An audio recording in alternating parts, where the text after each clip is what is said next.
The garage door clicked shut behind me, not slammed, not locked with a key, just clicked, like I was something stored away. Above me, the single bulb flickered, casting shadows on the rake, the holiday bins, the folding chair they left out for me. My slippers made no sound on the cold concrete. Through the wall, I could hear them laughing, her parents, sleeping soundly in my room.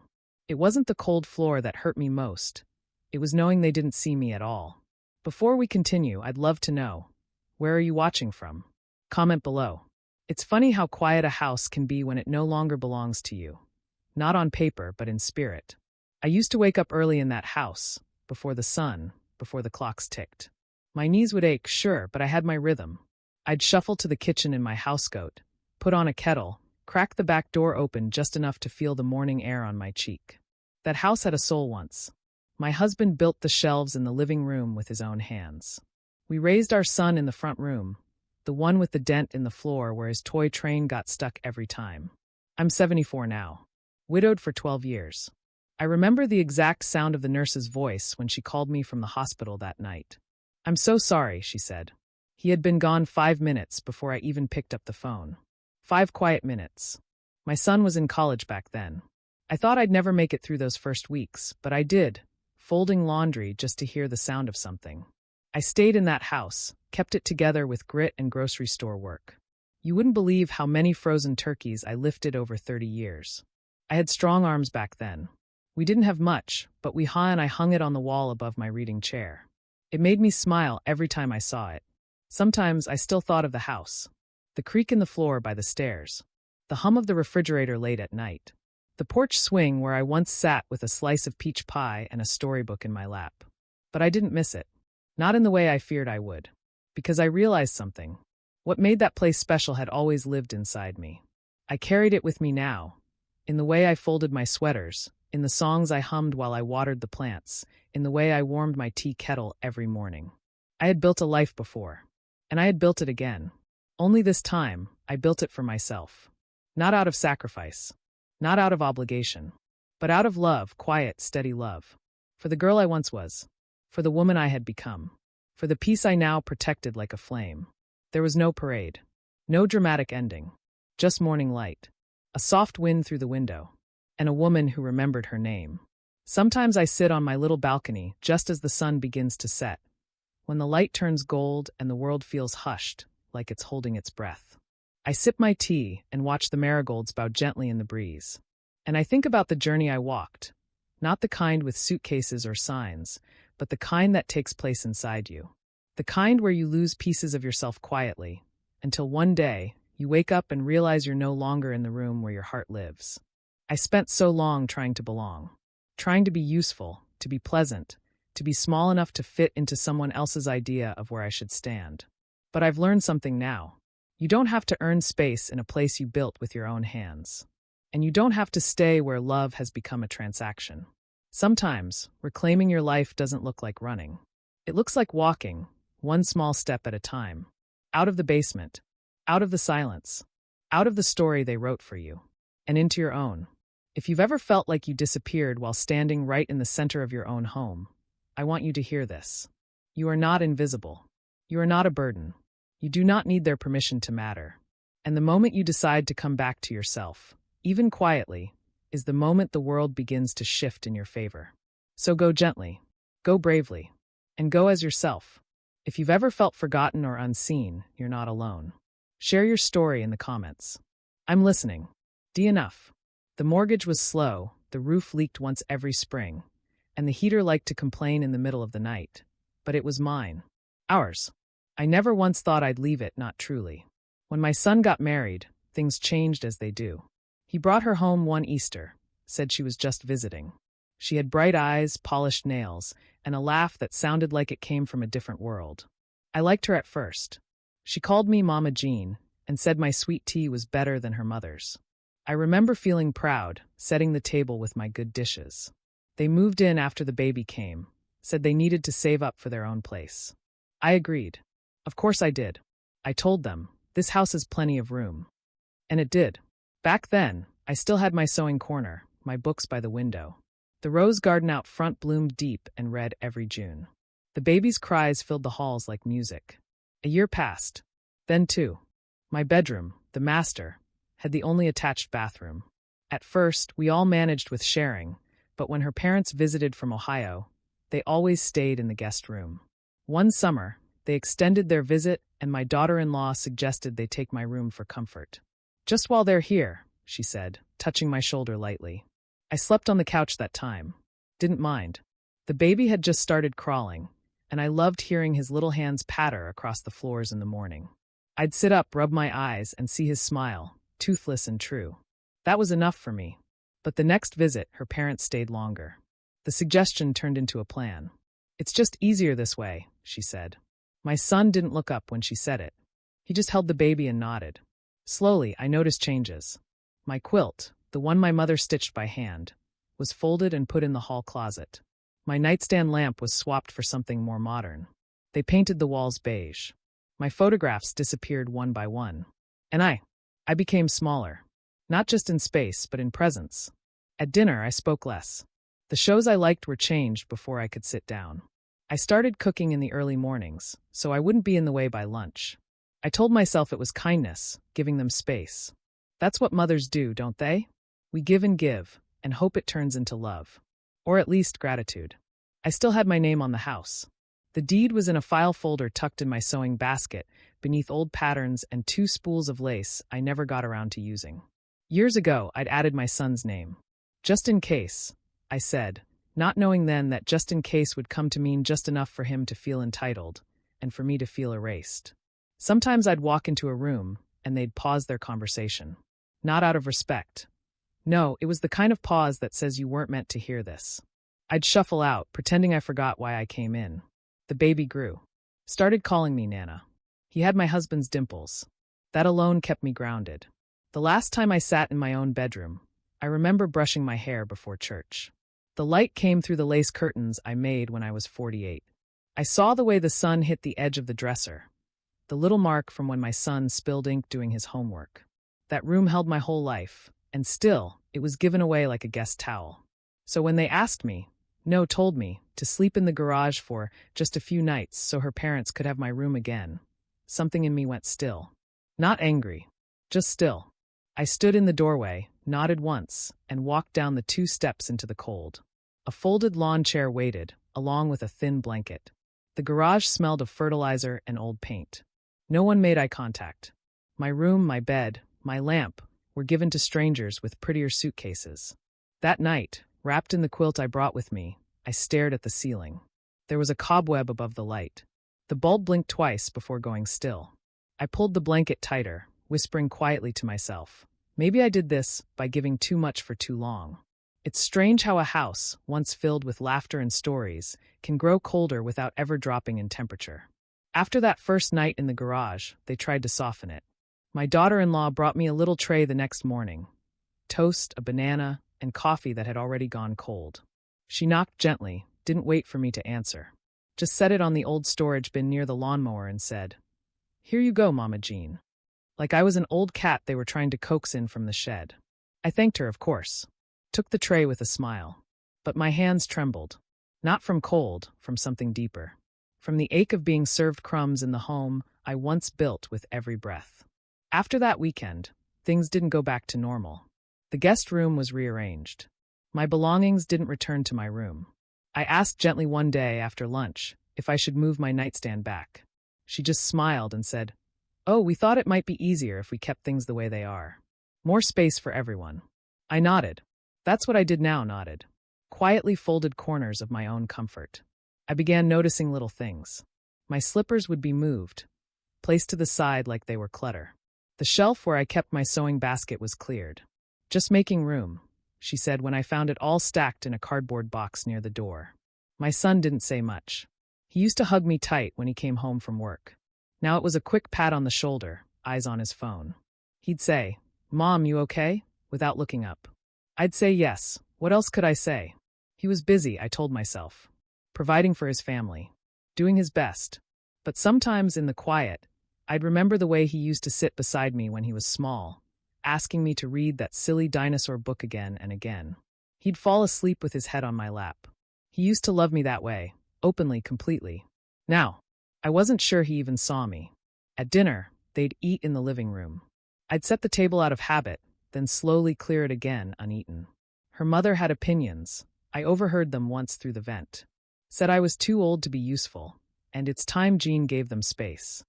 The way she said Jean, like I wasn't family, just a problem to be moved. One morning, I went to water my roses and found them gone. Uprooted. A fresh patch of mulch in their place. We're putting in a stone path, she said. Makes the yard look cleaner. I stood there in my robe, hands still gripping the watering can, staring at the bare soil. I had planted those roses the year after my husband died. Each one was a memory of his jokes, his shirts, the way he used to sing off-key when he cooked breakfast. Gone. Just like that. No warning. No apology. That day I cried not in front of them. Not loud. Just quietly in the garage where no one came anymore. The walls didn't care how long I wept. Later, I found a box by the door. My books. My photo albums. Taped shut. When I asked what it was for, she said, just decluttering a bit. Hope that's okay. I nodded. Always nodding. But inside something began to shift. It wasn't anger. Not yet. It was more like a settling. Like the first few snowflakes before a storm, soft, slow, quiet. A knowing. They no longer asked if I'd eaten. No longer asked where I went during the day. I'd take long walks around the block, sit on the park bench near the church. Watch the children run, the leaves dance across pavement. I used to imagine a time when my son would notice. Would say, "Come sit with us, Mom," or "We moved your things back." But that day never came. Instead, her voice grew louder. Her instructions firmer. "Please don't touch the dishwasher, it's too confusing. We've got dinner covered tonight, no need to cook. We're going to use your car for a quick trip, okay?" That one stung. The car was mine, a little silver sedan I'd kept in perfect shape. They returned it with crumbs in the seat and the gas tank nearly empty. I said nothing, just swept out the crumbs and drove to the pharmacy like always. Even the baby stopped asking for me. I'd hear him giggling in the other room, but when I walked in, the laughter would stop. Not because he stopped loving me, but because he was being taught I was no longer part of the center. And yet, I stayed kind. Made my bed every morning. Picked up after myself. Wrote little grocery lists, but never complained when the items never came home. I became invisible, but not unseeing. I noticed how she always smiled extra wide when her parents called. How she played the doting daughter, the generous host, while I, the real host, slept behind a box of rakes and paint cans. One evening, I stood in the hallway outside my old room. Heard her say, "She's not going to be here much longer. Once we get the paperwork signed." The rest was muffled. But I heard enough. And in that moment, quiet, still, I felt the softest click. Like a key turning in my own mind. Not a scream. Not even a tear. Just understanding. They didn't see me as a mother. Or a person. Just a placeholder. A convenience. And for the first time, I stopped trying to prove otherwise. It was the Tuesday after Thanksgiving when it happened. The house still smelled faintly of leftover stuffing and warm cider, but the warmth had long since gone. Her parents had stayed through the weekend and now into the week. They moved through the rooms like they'd always belonged there. Robes tied, coffee cups in hand, talking about paint swatches for my bedroom walls. That morning, I rose early, same as always. I boiled water for tea, sliced an apple into thin wedges. No one else stirred. I used to love mornings, their promise, their stillness. But lately, the quiet had a different flavor. It wasn't peace. It was absence. I brought my tea to the small chair in the corner of the garage. The space smelled of cold metal and mildew. My joints ached from the dampness, but I said nothing.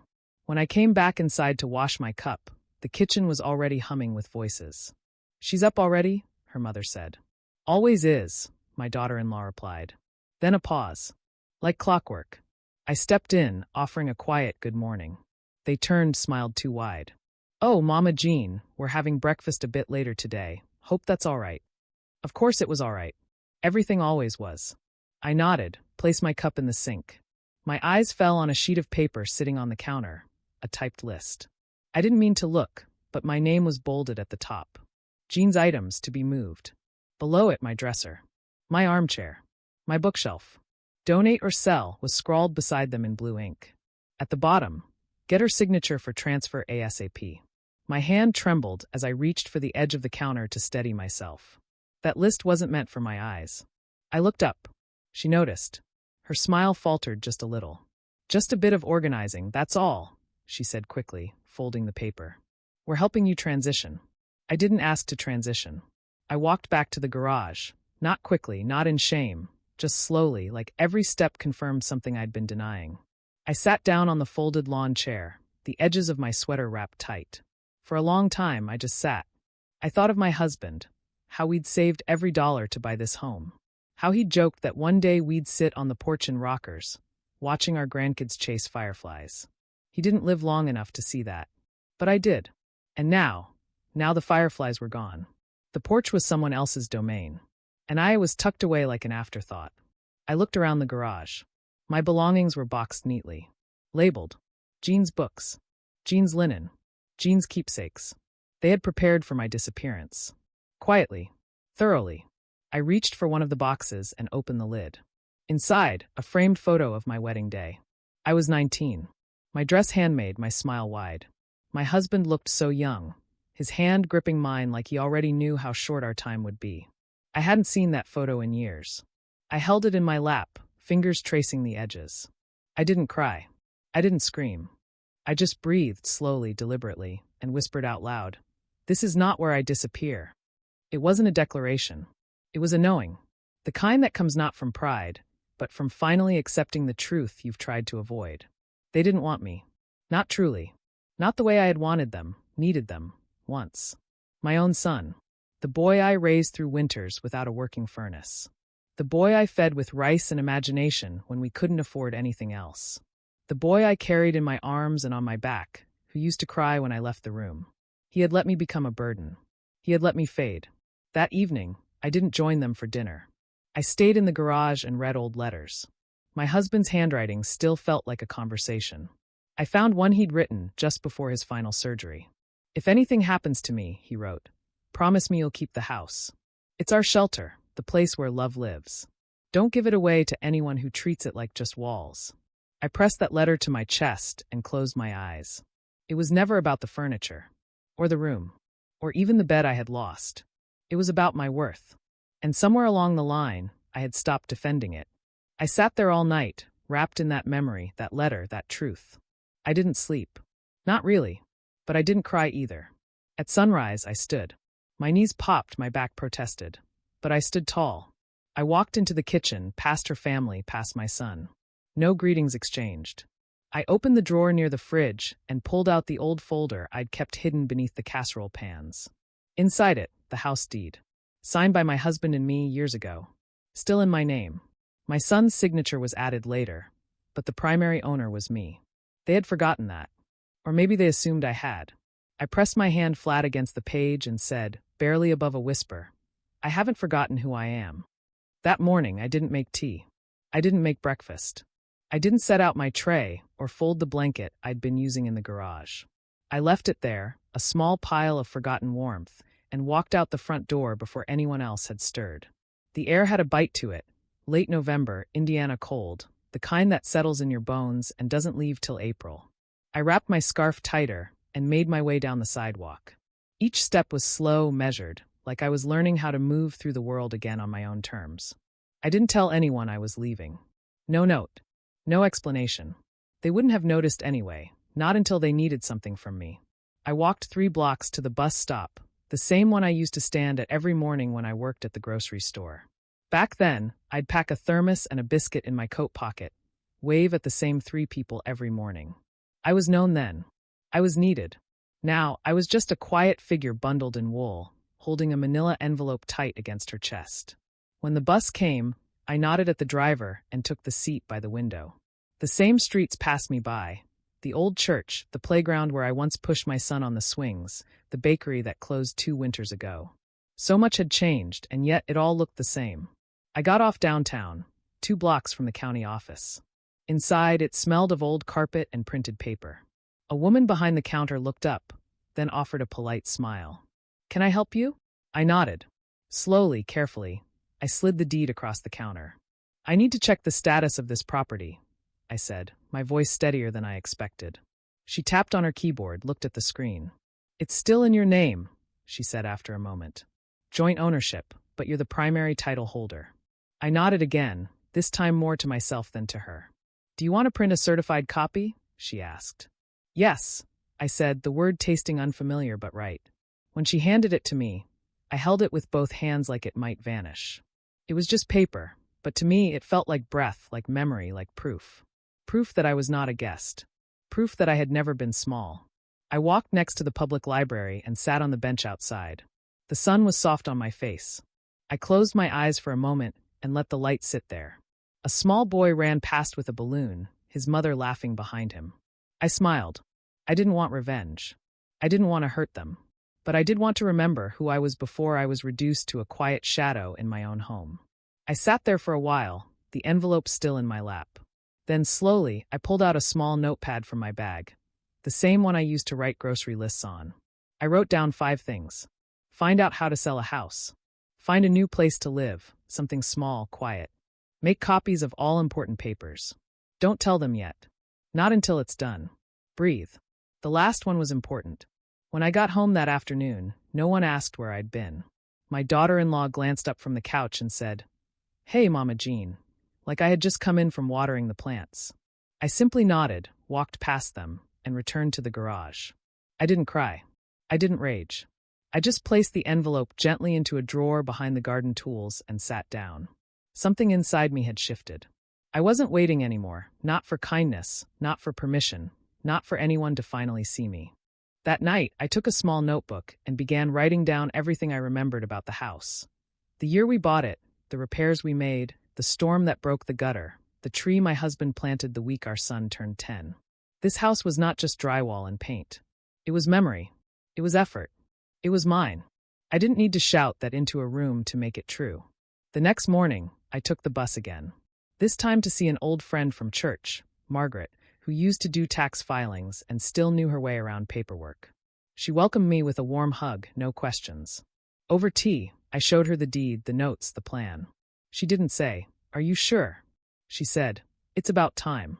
For the first time in months, I felt seen. We spent the afternoon going over steps, names of realtors, what to look out for. She even gave me a list of questions to ask and said she'd drive me if I needed. By the time I got home, it was already dark. They were all in the living room, laughing at something on TV. I stood at the edge of the hallway for a moment, watching. Not one of them turned to notice I had come in. And strangely, that no longer hurt. It felt like confirmation. They had turned away so fully that they couldn't see me standing right there, reclaiming myself, inch by inch, in silence. I went back to the garage, opened the drawer, and held the deed again. It didn't feel like paper anymore. It felt like my spine. Have you ever felt invisible in your own home? Let me know in the comments. Margaret picked me up on a Thursday morning. She drove an old sedan that smelled of lavender and menthol cough drops, her purse tucked between us like an old friend. I had my folder on my lap, the deed, my notes, a few printed bank statements, and a photo of the house from the day we moved in. My husband had taken it. I stood on the porch, holding our baby boy in one arm and a bundle of lilacs in the other. I didn't show the picture to Margaret, but I carried it anyway. For courage. We visited a small real estate office near the town square. It wasn't fancy linoleum floors, humming light fixtures, but it was real, and it was enough. A young woman greeted us. She looked no older than 30, and for a moment I hesitated. Then she tilted her head, smiled softly, and said, "Mrs. Jean? I'm Claire. I remember you from Sunday school." I blinked. She was the same girl who once spilled punch on her Easter dress and cried in the church kitchen until I cleaned her up with wet paper towels. "I used to call you Miss J," she said with a light laugh. "You always brought cookies with powdered sugar." That's when I knew I had come to the right place. She offered us both coffee, and then we got to work. I showed her the deed, explained the situation in simple, careful words. No drama. No accusations. Just facts. She listened. Really listened. No interruptions. No judgments. When I finished, she placed her hand on the papers and said, "We can do this. And we'll do it carefully." There was something about the way she said carefully, like she understood this wasn't just a transaction. It was a quiet act of rescue. She explained the steps, valuation, listing, timing. Asked if I had somewhere to go afterward. I nodded. Margaret squeezed my arm gently. "She's staying with me until she finds a place," she said. That wasn't something we had discussed. But when I looked at her, she nodded again, more firmly this time. On the ride back, I watched the town roll past. Storefronts faded by time. The school where I once dropped off my son. The streetlight that always blinked too slow. We passed the rose garden by the park, the one with the plaque my husband helped install years ago. To those who tend gently. I stared at those words for a long time. That weekend, while the family watched football, I slipped into the garage and began sorting. Not in panic, not the rushed packing of someone being forced out. This was different. This was choosing. I took down my boxes one by one. I opened the one with my photo albums, pictures of birthdays, school plays, Thanksgivings before they grew silent. I pulled a few and slipped them into a canvas bag. The rest I repacked. I didn't need to carry every memory, just the ones that still felt like mine. In the evenings, I began writing little letters. Not for anyone else, just for myself. One was to my husband, one to my younger self, one to the version of me who had slept on a garage floor and still woken up with grace. I didn't know where I would go yet, not exactly. But Margaret had mentioned a small apartment complex on the edge of town, quiet, with a garden behind it. Not fancy, she said, but it has a porch swing. That was enough. Claire listed the house quietly. No sign on the lawn yet, no online posting. Just discreet calls to serious buyers. We're doing this in your time, she said. And for the first time in years, time felt like it belonged to me. At home, the indifference continued. My daughter-in-law was busy planning Christmas. Her parents were still around, making suggestions about paint colors and curtain rods. I overheard her on the phone one evening. Once the paperwork is done, we'll really make it ours. That word again. Ours. I smiled to myself in the dark, because I now knew something they didn't. The house was not theirs. Not in name. Not in soul. One afternoon, while folding laundry, I found a small note tucked in my old coat pocket. It was in my son's handwriting, from when he was 7. A school assignment. My mom is strong because she never gives up, even when it's hard. I sat on the edge of the bed, not my bed anymore, but still, and held that note in my lap. He had once seen me clearly. Maybe he still did, somewhere buried beneath years of silence and convenience. But that wasn't my burden to carry anymore. That Sunday, I wore my nicest coat and walked to church alone. I sat in the second row, just behind the pew where we used to sit as a family. Margaret was there. So was Claire. After the service, a few women came up, asked how I was, hugged me tight.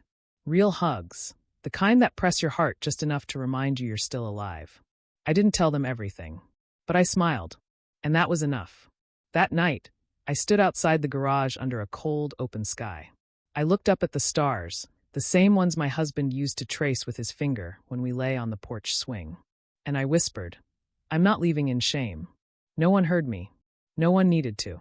Because something inside me, something old and unshakable, already knew. This wasn't an ending. It was a return. To self. To dignity. To the quiet strength I had never really lost. There's a particular kind of silence that only a widow understands. The kind that settles not just in the house, but inside your bones. I was 29 when he died. It happened fast. A headache that wouldn't go away turned into a hospital stay. Then came the word, tumor, said quietly in a room that smelled like antiseptic and sorrow. He was gone by the time the leaves turned red that year. Our son had just started kindergarten. I remember holding his little backpack in one hand and the medical bill in the other. I didn't cry that day, not in front of him. I simply folded both items neatly and went on. The first winter alone was the hardest. The house creaked more in the cold, and there were nights I'd wake up thinking I heard his footsteps in the hall. I'd turn over, expecting the warmth of him beside me. But there was only emptiness. Still and vast. After the funeral, his family drifted. They came by less and less. Her sisters said, let us know if you need anything. But when I did, no one answered. I asked once if I could stay with them just a few days, while I looked for work, while I figured out what came next. They said the house was full. Said it gently, with apologetic eyes. I ended up staying in the hallway of a friend's apartment, sleeping on a folded blanket with our son curled beside me like a comma. He didn't complain. Children never do when love is near.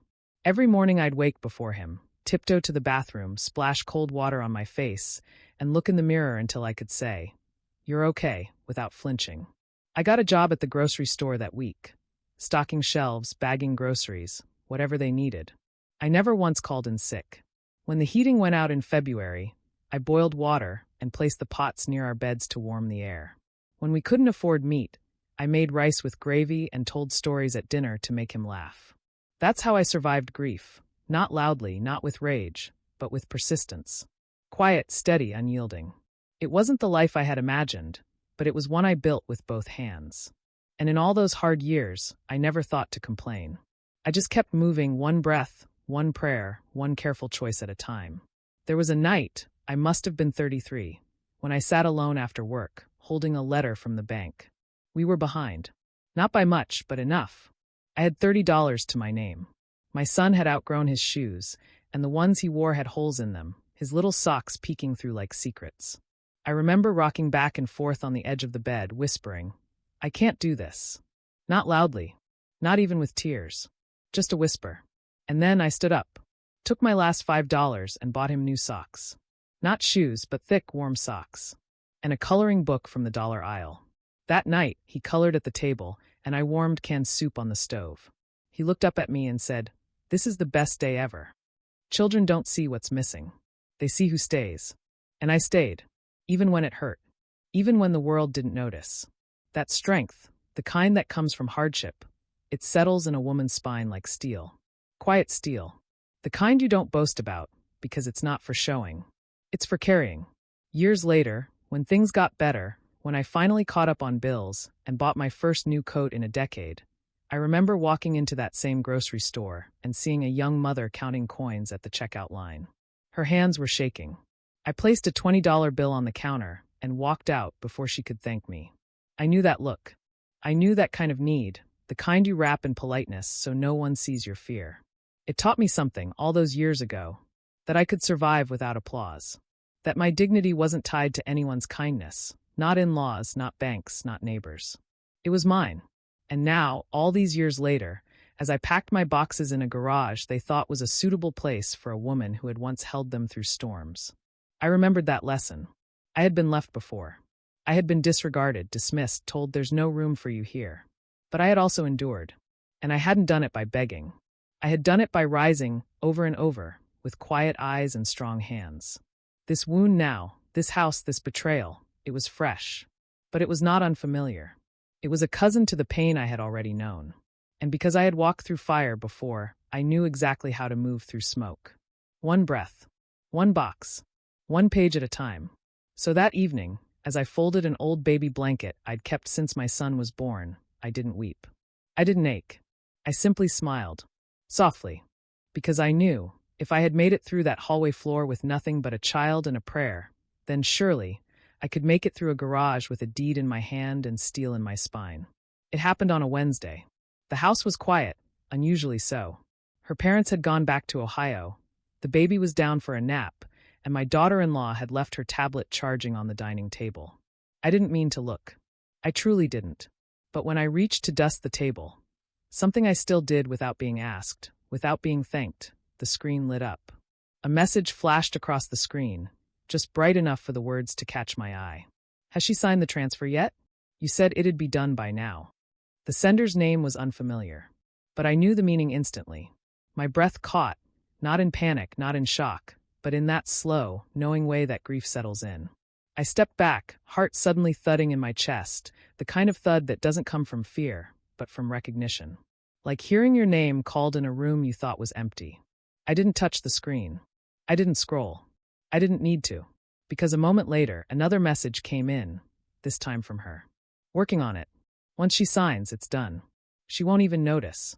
I stood still, fingers pressed lightly against the edge of the table. "She won't even notice." I backed away slowly, until I found myself in the hallway. I leaned against the wall, pressing both palms flat against the cool paint. My eyes didn't well with tears. Not yet. There was something colder than sadness settling into my skin, a kind of quiet realization that hollows you out from the inside. They had planned this. Not just tolerated me. Not just ignored me. They had planned my erasure. And my son, my boy, hadn't stopped it. That evening, he came home early, kissed his wife on the cheek, scooped up the baby, and asked if dinner was ready. I watched from the corner of the kitchen as she said, "We might order in tonight." Her voice was cheerful, careless. They laughed about something on his phone. I waited for him to glance my way. He didn't. And in that moment, I realized the part that hurt most wasn't the betrayal. It was the silence. His silence. He had once cried if I left his side for more than a few minutes. He used to draw me pictures of dinosaurs and rockets and write, "I love you, Mommy," in the corners. He had once been mine, not by possession, but by closeness, by heart. And now, I was invisible in my own kitchen. Later that night, I sat on the edge of my cot in the garage, the soft hum of the dryer just outside the door. I reached into my drawer and pulled out the deed again. The paper felt heavier. I turned on the small lamp I kept near the garden tools, its yellow light casting long shadows on the wall. I traced the signatures again. My name first, then his. Both there, both real. But only one of us remembered what it had cost. Only one of us remembered the woman who worked weekends, clipped coupons, fixed leaky faucets with duct tape, and still read bedtime stories by flashlight when the power went out. He had forgotten all of it. Or maybe worse, he remembered and simply didn't care. The next day, I didn't speak much. I made myself a sandwich and ate it outside. Watched a squirrel climb the fence. Watched the mailman wave without stopping. Inside, I heard them talking. Hushed tones, quick laughter. I knew I wasn't part of their world anymore. But I also knew that didn't mean I was without a world of my own. That night, I lit a candle in the garage. One of the old ones I'd saved from Christmas past. Cinnamon and something sweet. I let the scent fill the air. I sat in silence and whispered into the empty space. I gave everything I had. And they didn't just take it, they planned to erase me with it. A tear slipped down my cheek. Not out of weakness. Out of mourning. For the son I had loved with all I had. For the family I thought I was still part of. For the home that had turned from haven to holding place. But even in the sorrow, there was clarity. Because now I knew what I was dealing with. No more hoping they'd come around. No more wondering if I was imagining things. They had written it down. They had said it out loud. And now I had heard them. And that was the gift hidden inside the betrayal. The gift of knowing. And once a woman knows, truly knows, she cannot unknow. She cannot unsee. She can only move forward. And that, I would do. Not out of anger, but out of something stronger. Self-respect. After that night, something in me settled. Not broke. Not snapped. Just settled. Like dust after a storm. When everything that was once up in the air finally drifts down, and you can see clearly for the first time. I stopped asking questions. I stopped offering help. I stopped trying. It wasn't bitterness. It wasn't spite. It was clarity. When you realize you've become background noise in a house you built, you stop trying to speak over the volume of their convenience. That morning, I folded my laundry and didn't ask where the missing socks had gone. I just wore mismatched ones and tied my shoes tighter. I still made tea, but I took it to the garage. My space now. Not by choice, but by definition. They had defined where I belonged, and now I defined where I didn't. No more family dinners. No more polite small talk in the kitchen. No more asking if I could use the television or if they'd like help with the baby. I withdrew like a tide. Quietly, steadily, with the kind of stillness that speaks louder than protest. I watched the days unfold like routine choreography. My son's shoes by the door, her perfume in the hallway, the baby's cries and laughter drifting down from upstairs. And I didn't chase them anymore. I didn't move toward what had already moved away from me. One afternoon, I saw the three of them packing for a weekend trip. Her parents were meeting them at a cabin up north. I stood by the window, just out of sight, watching her buckle the baby into the car seat, my son loading bags into the trunk. Not once did anyone come to say goodbye. Not once did anyone ask if I needed anything. And I stood there, still as the house itself, and felt something not collapse, but lift. There was no weight left in trying. That weekend, I moved more of my things into Margaret's spare bedroom. Not the whole house. Not yet. Just enough. Just a few framed photos, my favorite teacup, my nightgown. Margaret had given me a key. Her place was warm. Always smelled like vanilla and pine, no matter the season. The bedspread was floral, the sheets soft. The window faced east, and the light poured in every morning like a blessing.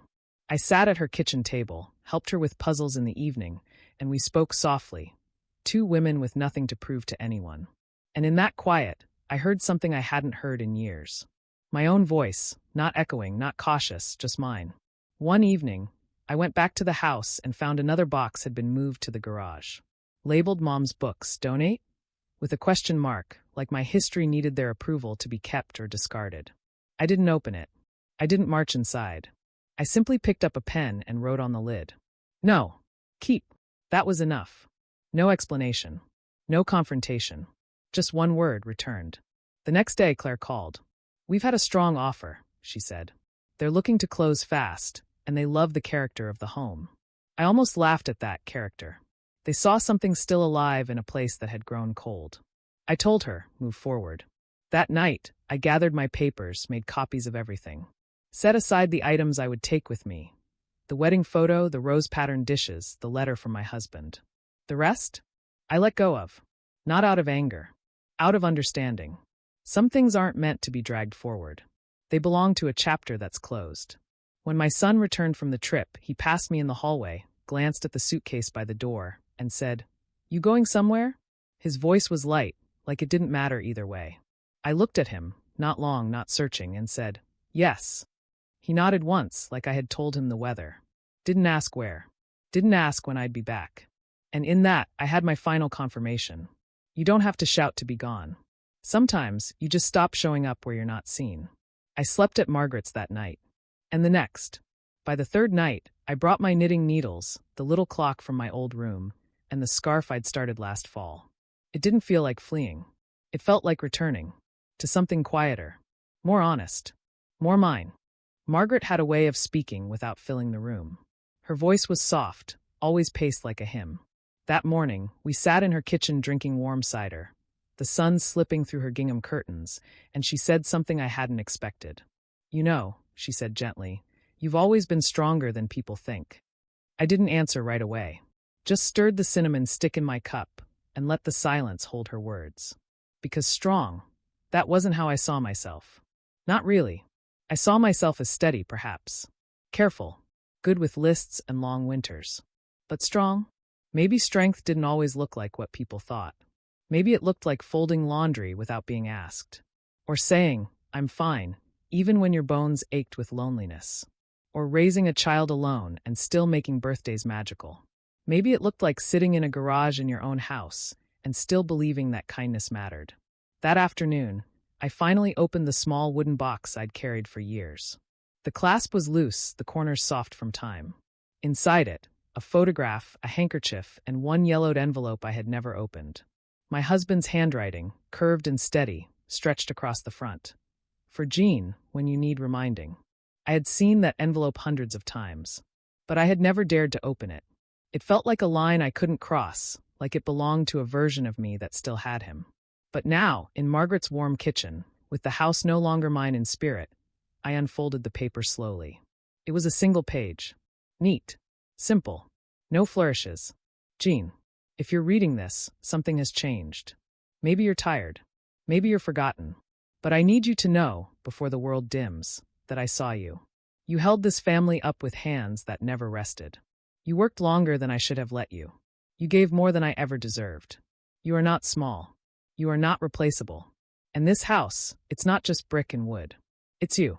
Your laughter, your discipline, your hope. If someone makes you feel like you're in the way, remember, this house was always built around you. And wherever you go, you carry home with you. Love you always.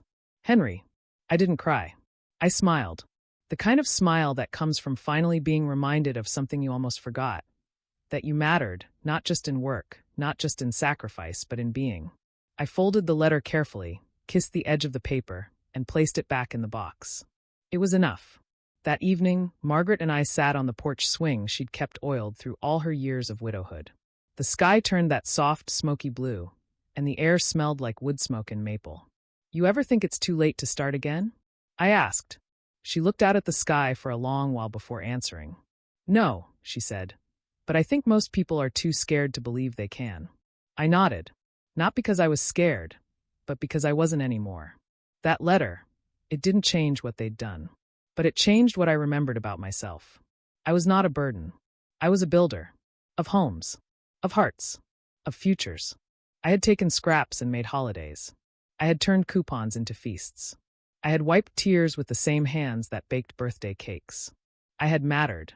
Not because someone said so, but because I had given life the best of me, even when it didn't return the favor. Now, I was going to give the best of me to myself. Claire called the next morning. "The buyers want to move quickly." They're asking for a final walkthrough. Are you ready? I looked around Margaret's kitchen. The sunlight through the window. The smell of toast. The sound of a kettle whistling. Yes, I said. She paused. Are you sure? And I smiled. Claire, I said softly. I've never been more sure of anything. Later that day, I took one last walk through the old house. The floors creaked like always. The walls still held echoes. I ran my hand along the kitchen counter, the same one where I taught my son how to crack eggs. In the hallway, I paused at the coat rack. My sweater still hung there. The sleeves stretched, the pockets full of old tissues and peppermint wrappers. I slipped it on and walked out, not in anger, but in memory and in strength. Have you ever found strength in moments of silence? Let me know. It was a Tuesday morning when the for sale sign went into the yard.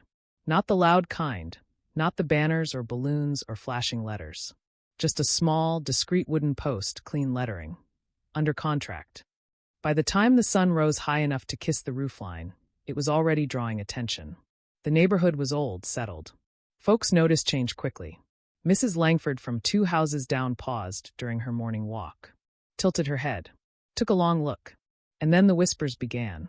By noon, 3 neighbors had texted my son. By evening, he was at Margaret's front door. I knew he'd come, not because he missed me, but because the rug had been tugged from under him, and the floor felt unfamiliar now.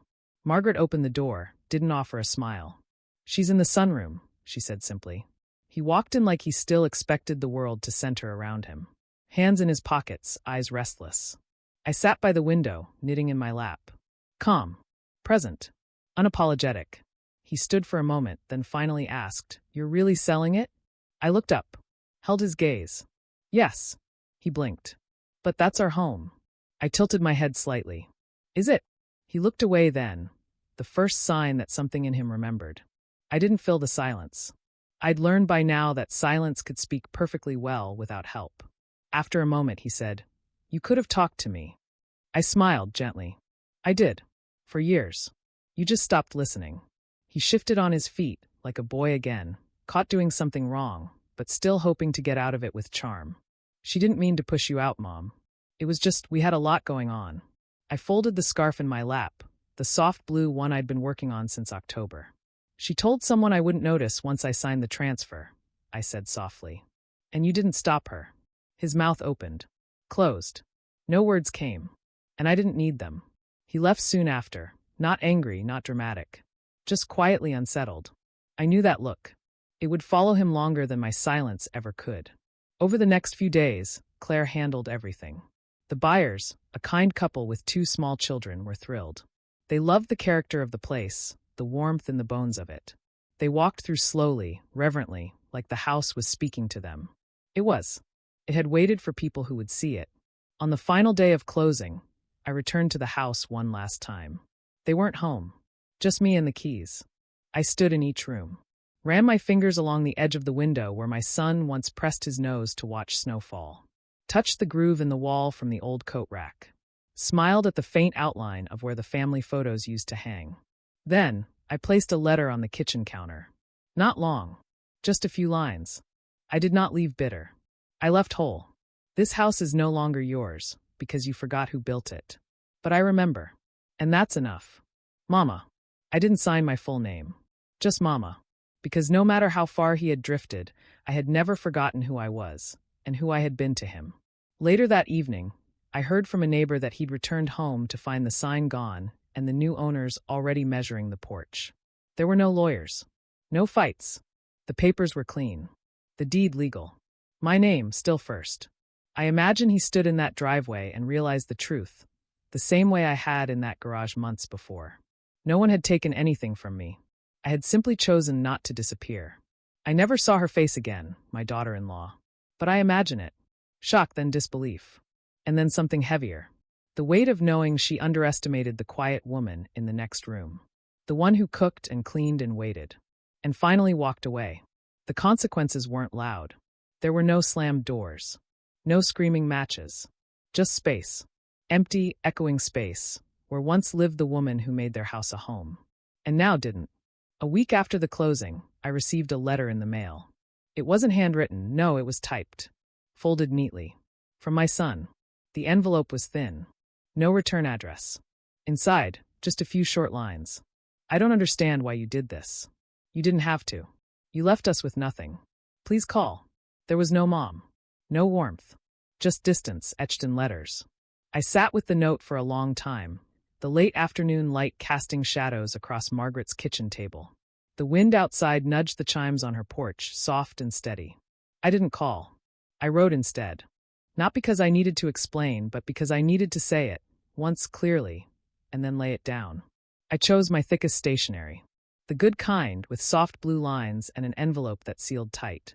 I wrote slowly, deliberately. My dear son, you say you don't understand why I did this. Let me try one last time to explain. I gave you that home not because I had to, but because I wanted you to feel secure, rooted, loved. What I didn't realize was that, in doing so, I was handing you a piece of myself.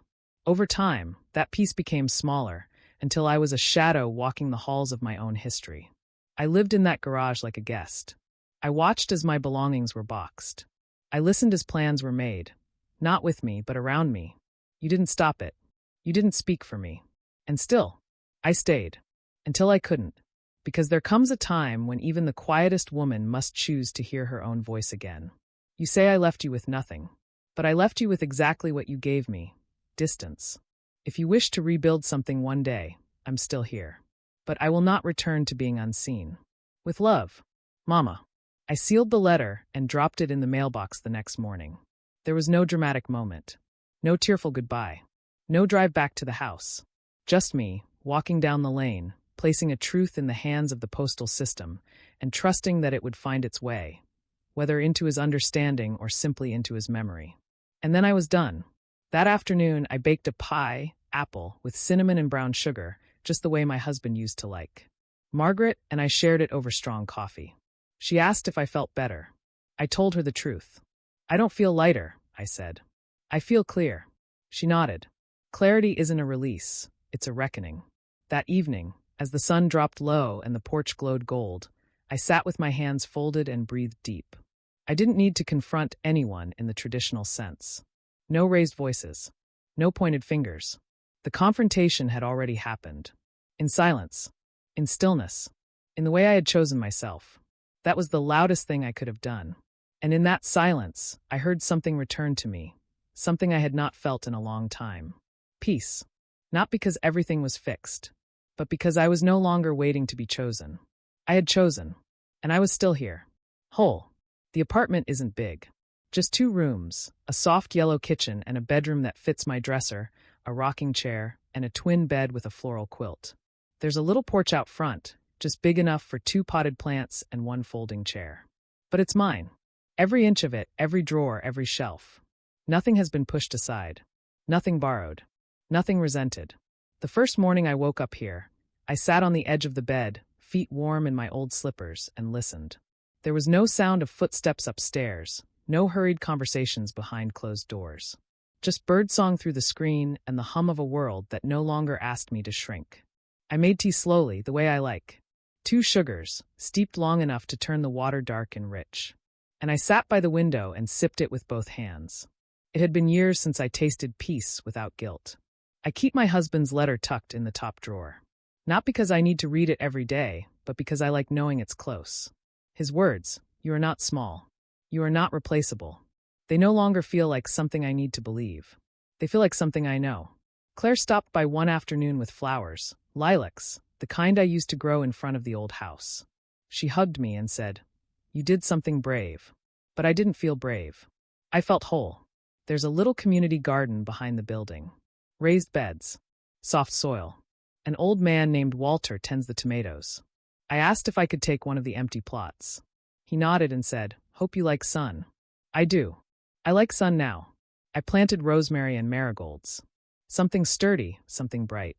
I don't plant roses anymore. Some things are meant to stay in memory. Sometimes I see families at the grocery store. Women my age with grandchildren tugging at their sleeves, sons holding shopping lists. I don't flinch. I don't ache. Because I gave that part of myself fully. I lived it. I loved it. And now I've laid it down with grace. Margaret visits often. We share casseroles and stories. She brings puzzles. I bring tea. We don't talk about what was. We talk about what is: the weather, the garden, the neighbor who plays harmonica too late into the night. And every once in a while, she touches my hand and says, "You look lighter." And I do. I've started writing again, just little things. Reflections. Letters I don't send. Thoughts I once held in the corners of my mind now find their way to the page. One line I wrote last week keeps returning to me. There's dignity in choosing peace, even if you have to walk away from noise to find it. That's what I did. I didn't run. I returned. To myself. To my breath. To the woman I was before I began apologizing for taking up space. I haven't heard from my son since the letter. And that's all right. Sometimes the distance teaches more than closeness ever could. Maybe one day he'll understand. Maybe he won't. But I no longer live in the maybe. I live in the now. And now is warm. Quiet. Mine.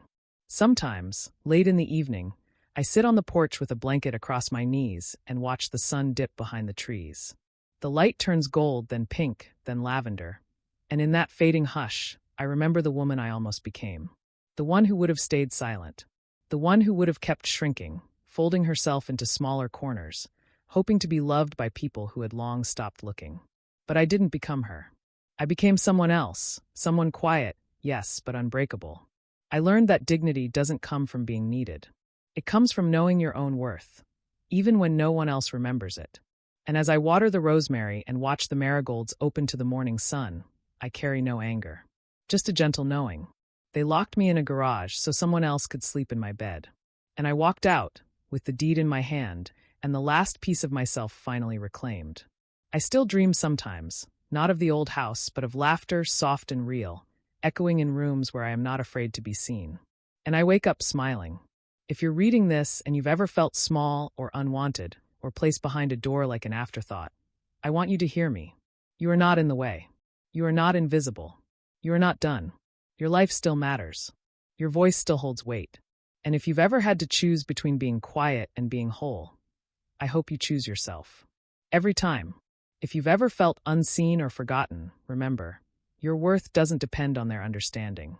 Share your story in the comments.